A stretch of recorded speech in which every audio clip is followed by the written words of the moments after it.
দেশ ও দেশের বাইরে যারা অবস্থান করছেন সবাইকে আসসালামু আলাইকুম। আমাদের ঠিকানা হলো ফরিদপুর জেলা সদরপুর থানা আকরেরচর ইউনিয়ন ধুনাব্যাপারীডাঙ্গি। আমাদের এলাকায় পেঁয়াজ রসুন লাগানো কাজ চলতেছে এবং অনেক পেঁয়াজ লাগানো হয়ে গেছে, সেগুলো বড় হয়ে গেছে আলহামদুলিল্লাহ। আর 1.5 মাস পরে পেঁয়াজগুলো উঠবে। ধান কাটা প্রায় শেষের দিকে, অল্প কিছু ধান আছে মাঠে। এখানে ভাইদের ধান কাটতেছে, ভাইরা নিজেরা খুব সুন্দর ধান কাটতেছে। এই ধান রোপণ করেছে একসাথে দুটি ধান, আউশ ধান আর এই ধানটি।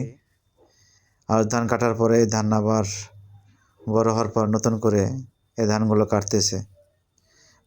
একই ক্ষেতে দুই ফসল, শুনতে ভালোই লাগে, অবাকও লাগে আলহামদুলিল্লাহ।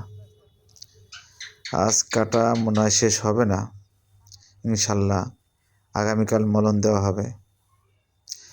আমাদের গ্রামের দৃশ্যগুলো আমার কাছে খুবই ভালো লাগে, দেখে কখনো মন ভরে না, সবসময় দেখতে ইচ্ছে করে। বাংলার প্রকৃতি অসাধারণ, অতুলনীয়।